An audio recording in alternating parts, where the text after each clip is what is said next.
Hi, I'm Jenny, and I created Random Scottish History, a website at RSH.SCOT. That website aims to compile and put out as much information on Scottish history in Scotland as possible for the people interested. I find the information from books mainly and newspaper sources, and they're not new books, they're old books that I source from varying online auction houses for as cheap as possible. The specification for the books is that they're pre-20th century publications, because I find publications posted post-20th century are too biased with a British point of view. They don't take Scotland as an independent entity, and they have a tendency to see the island as a whole, all the nations as one. We are one. That was the propaganda spread throughout the First and Second World Wars, and it tainted the history thereafter, I find. There are histories out there from the 20th century that are perfectly sound, but I prefer to get back as far as possible to the original sources. History for history's sake. I was always into history, but going on to permanent night shift work meant that I had far more time on my hands. So I took to really getting in about Victorian London and Greek and Roman classical history. To that end, I wanted to learn ancient Greek. So I did an Open University course. I completed 4 years of the Arts and Humanities degree, and just on the cusp of learning the ancient Greek and beginning my studies to that end, the Scottish Referendum was scheduled for 2014, and I just thought I need to turn my attention to something closer to home. I didn't feel like I knew enough about Scotland to make an informed decision in what I felt was a really important referendum. And so my historical attention was diverted towards Scotland. For a first-time visitor, I would probably suggest heading straight for the scanned images section. That gives you a really good idea of what's already uploaded to the site. There are, of course, lots of scanned images within the chapters of the books that I've uploaded, but I think that's more for when you know what you're looking for. If you're looking for something specific, you can go to the Search Contact Donate tab up the top of the website, and you'll see the word search in purple at the top of the page it takes you to. Click that word, it will take you to a custom Google search of Random Scottish History, and if you're still not finding what you're looking for, go back to the contact page, fill out the form, and I will respond with whatever I can find to satisfy your query and your curiosity.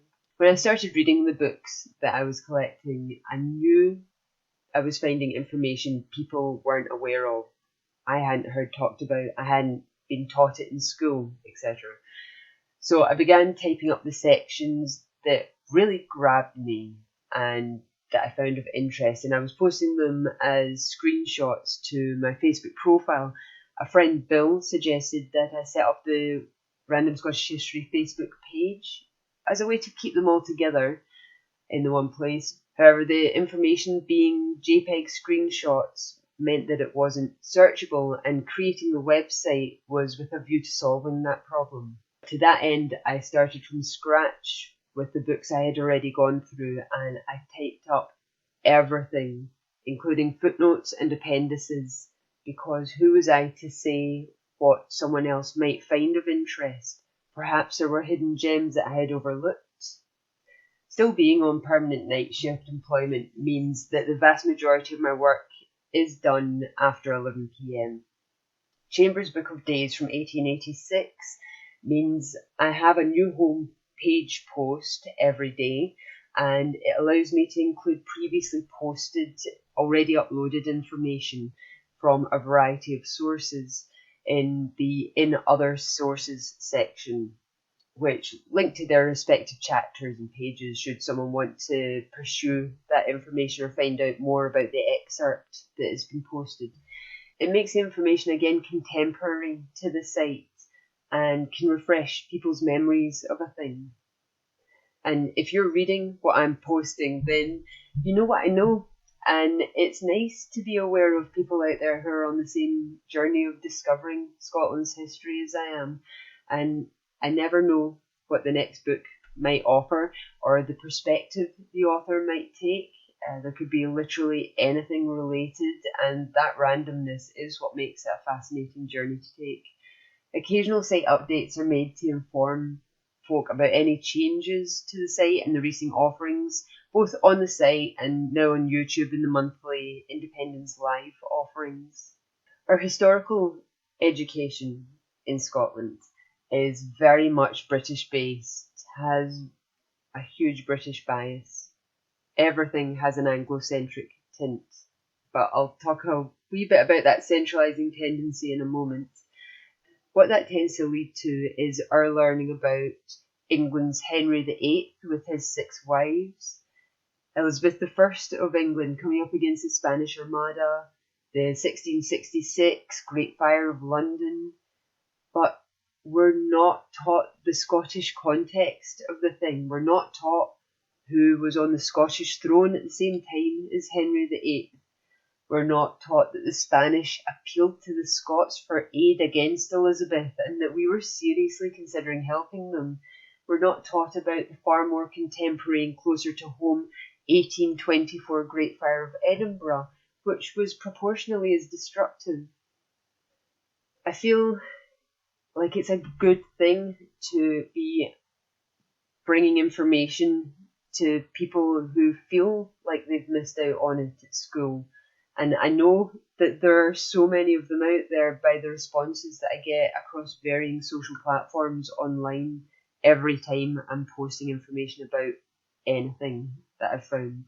And it is really great to see how positive the reception to that information is. And it's definitely a big part of what keeps me going and finding out more and getting as much out there as possible with the time I have. And the wealth and quality of the information that I come across also fuels my work, as well as, again, just people's reactions and the receptions a lot of the posts get.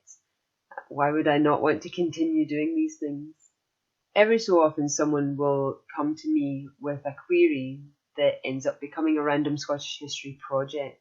A really good example of this was the Treaty of Union articles, which was initiated by a query from Scottish author David Taylor, who got a hold of me on Twitter at Flight Noir, and he was curious to know whether I would be able to source any correspondence from pro-Unionist Scots who had a problem with the Union, whether they felt it was failing Scotland in some way, or whether they just wanted it to be a more equal union.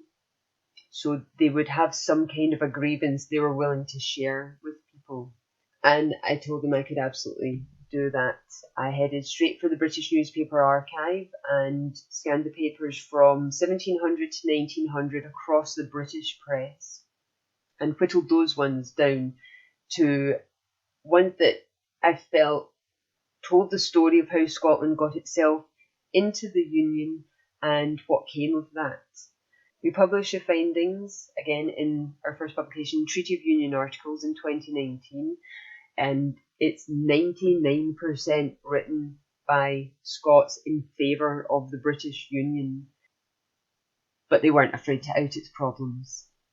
Along with Alex's artwork, which Leslie Riddoch of the Glasgow Herald dubbed nippy wee cartoons, which I think he quite enjoyed, and it genuinely makes for an absolutely fascinating read.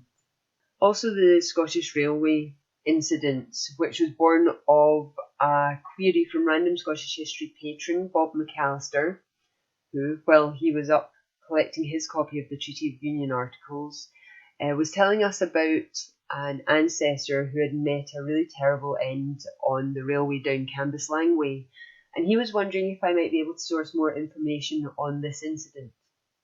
So he had a rough date for when it happened, and I searched from 5 years before to 5 years after that date to give a wide berth in order to really make sure I'd caught it. I did eventually find what he was looking for, but the huge amount of information I was coming across, really interesting information, inspired me to go back to 1900 and type up every article I could find of any notable incident whatsoever on Scotland's railways. That research, unlike the Treaty of Union articles, is purely from the Scottish press. Volume 1 was published in 2020 and takes you from 1900 to 1903. The aim is to ultimately have a 4-volume set. Volume 2 is just about done with regards to the artwork. So that will take people from 1904 to 1907 and will be published within the next couple of months, I feel. All of our publications are available either via myself on the site through the publications links or through Amazon, who make it very easy to get the information out there in a form that some people prefer. I want to state here that I'm not an author. I'm a compiler of original source material. I don't turn the information into narratives. There are others far better equipped to do that than I, and I'm quite happy to provide them with the tools and the information to be able to do that. Though there are others that just enjoy reading the little stories. For the first 3 years, I tried to ensure that there was a new information posted to RSH every single day. But embarking upon the YouTube side of things, doing readings in varying series, meant that I've had to divide my time somewhat between uploading whatever book I happen to be working from, doing our own Random Scottish History YouTube productions, and also now monthly Independence Live episodes. All of our videos are available on RSH.SCOT as well as on the Random Scottish History YouTube channel, and podcasting is now just the newest endeavour, with a bid to once again get that information out in a format that may suit some that don't have time to read a thing or watch a thing. They're wanting to listen to the information as they go about their daily lives. Again, the Book of Days gives me an on this day post that I share to Twitter, the @FlightNoir account daily. It's a publication by historian Robert Chambers, who was one of those 19th century Scottish authors set on writing for an English audience, and therefore from a mainly English perspective. While I've uploaded his entire abridged Domestic Annals of 1885, I have explained in the site updates why I'll not be uploading the entire Book of Days. I feel like we've had quite enough England-specific history throughout our lives to be in need of any more. What I have done is type up and scan all the Scottish-specific information, as well as the odd extraneous article from elsewhere worldwide. Our history is continually mirrored in the present, and that was really the purpose of Mr. Taylor's request for information regarding the Treaty of Union. With the political upheavals going on within Britain, especially at the moment, what with Westminster taking Scotland out of the European Union against the result of the Scottish electorate, and the questions that's been raising, as it seems to be only negatives with no perceptible benefits that have arisen from that unwise decision. You find in Scotland the Scottish National Party, in Wales Plaid Cymru, and in Northern Ireland Sinn Féin have all increased their majorities significantly as a result, making the Union a super tenuous thing right now. What was interesting to find, however, was that many of the questions people are asking have been asked and answered before. In the news and on social media, people ask questions they think are new and contemporary, ignoring the history of the thing. Then I post an article from 150 years ago that discusses the exact issue, and all it goes to show is really how nothing ever changes. That humanity has a strange propensity to go in circles for decades and centuries before finally being in a position to achieve resolution in some form and progress on to the next thing. It is fascinating to witness and explore, which is what I feel the Treaty of Union articles really illuminates.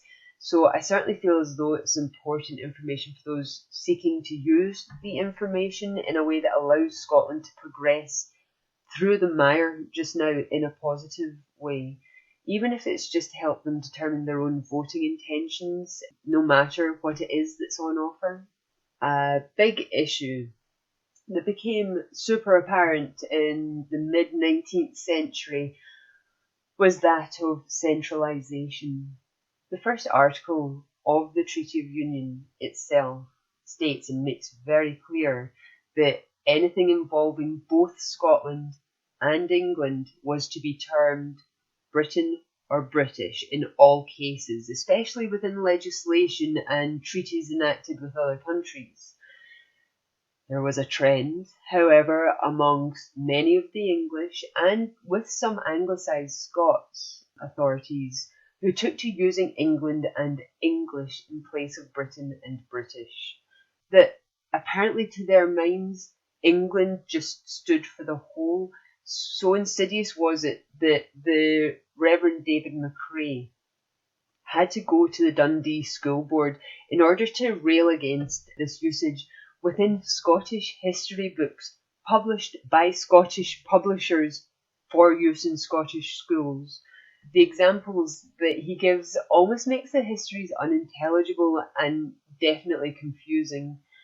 This became a very contentious issue and was constantly part of the debates until the end of the 19th century, when something called the Monster Petition was created. It was signed by just about 105,000 Scots from all walks of life. It was entirely cross-partisan and was estimated to have been about 1,430 yards long, about 1,310 metres, 4,290 feet, or over 3/4 of a mile, depending on which measurement you would prefer to take that in. It was delivered down to Lord Balfour of Burleigh and was for the attention of Queen Victoria, and it'll likely still exist in some form somewhere, but no one I know was ever taught or informed of the overwhelming centralisation efforts of Westminster on behalf of England, nor the steps that Scots took in their attempts to prevent and put a stop to it. If there was one book that I'm particularly after, it wouldn't actually just be the one book, it would be a set of books. It would be Aberdeen University's production and translation of the Scotichronicon. So this series of information was initially by John Verdun. It was then taken on by Walter Bower. And the last chapter actually makes an appearance in the Black Book of Paisley, which is what I was attempting to obtain when I came across the Black Book of Taymouth, which was published in 1855 by Cosmoenus. Scans of which I have uploaded to RSH.SCOT. I have also explained in my introduction to those scans why I'll not be uploading the text from this one as yet.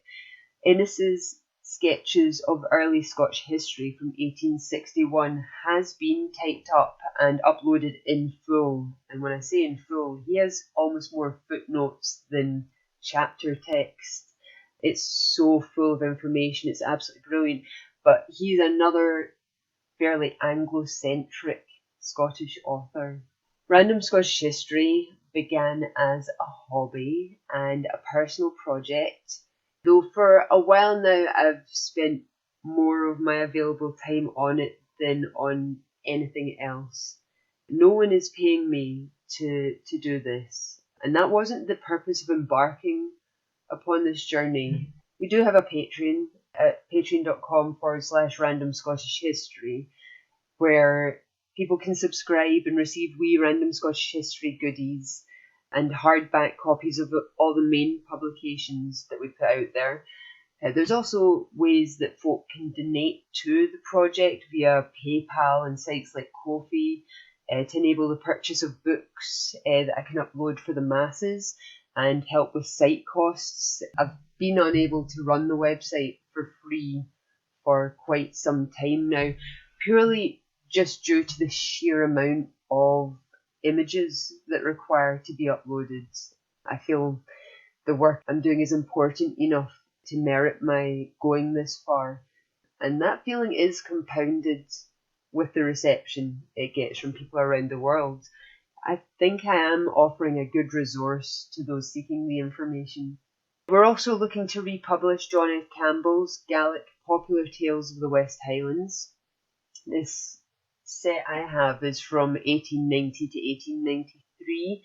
They were never illustrated, and to that end, Alex has been providing illustrations in between those for our other publications, and patrons have access to all of those as and when they're completed. I just immediately scan them in and upload them. The stories themselves are what your Disney fairy tales were. They're told as the Grimms originally told theirs.